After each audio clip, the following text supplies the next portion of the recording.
But it was, I was pregnant, and I was totally strung out, and I was hitting midterms in school, and I had a nervous breakdown. I just lost it. I had an abortion. I kicked dope at the same time. It was pretty nasty. I mean, I've kicked dope like a million times, but this one was a real bad one. And that's when I left him, and I left San Francisco, and I went into treatment after all that. One thing I got back when I stopped using dope was hope, and the hope that things get better, and things are going to change, because things always change, and things always get better as long as you take care of yourself, and you take care of the things around you. So when I went in there and told them that I wanted to detox, they were like, well, what do you mean you want to detox? They really tried to talk me out of it.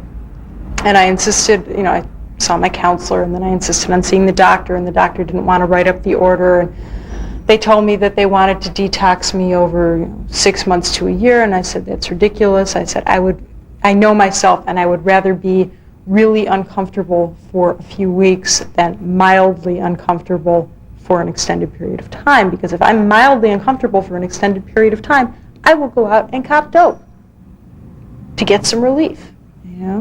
If I know that it's not going to last forever, I'll be much better off. And it took me about 2 hours to convince the doctor. And I remember she finally wrote the order, and she gave the order to the nurses, and the nurses were standing behind this counter. And they were writing it into the book, and they were just standing there looking at each other and going like, she'll never be able to do this.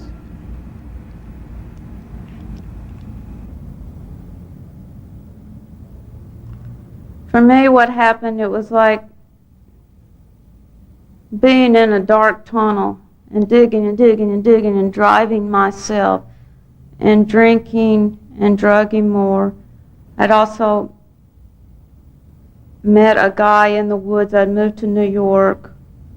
He was self-destructive, Vietnam veteran nuts. He told me he was going to die at age 33, and he did.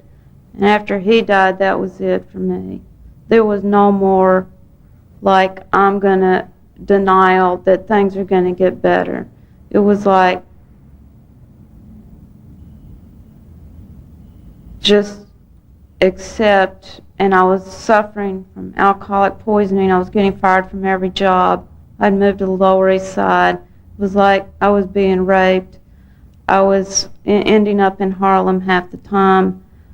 I didn't even know where I was and who I was, and it was like being the scum of the earth and in a Bruegel painting and in hell all the time, and the fires would just burn, and the drug dealers in the hole, and everything was like the hole, and it was like being in the, and it was like,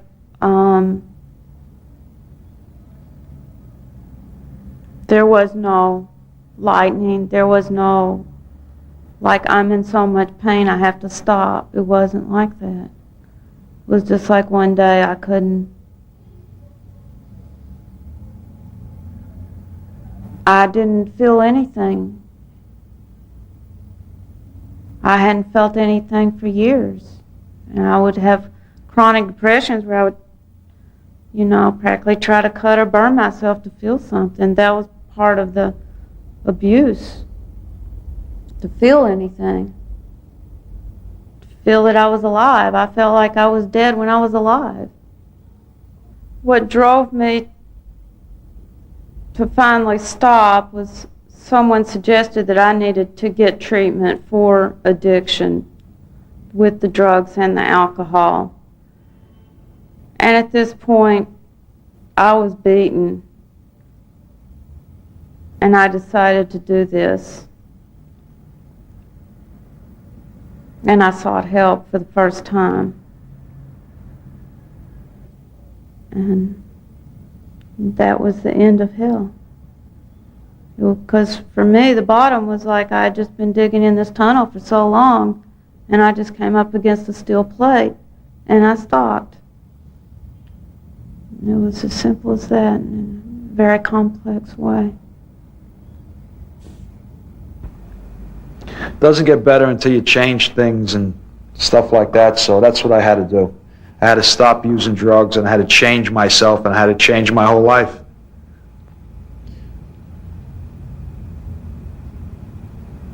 And go through a lot of pain, and have a lot of faith, and work very hard, physically, mentally, and spiritually, to the best of my ability. Because for a second, if I don't think it's to the best of my ability, I might use. Or if I forget.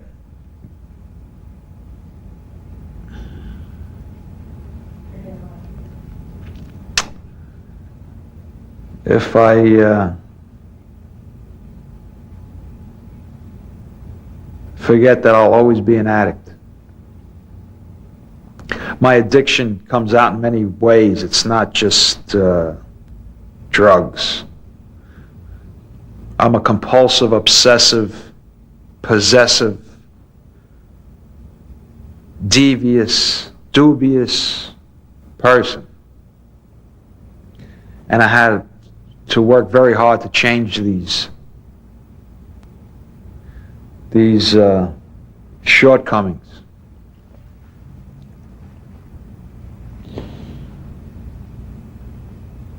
I never will reach perfection, and I always will be an addict. I love being impulsive. I love being compulsive. I love betting $1,000 on a pair of deuces. You know, and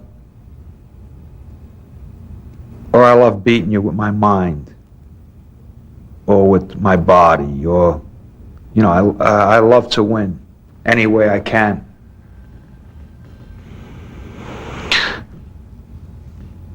And, you know, I always love to steal and get over. And if you left me a little open, and get through.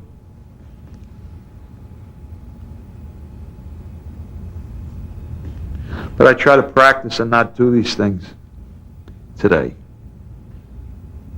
And something like that.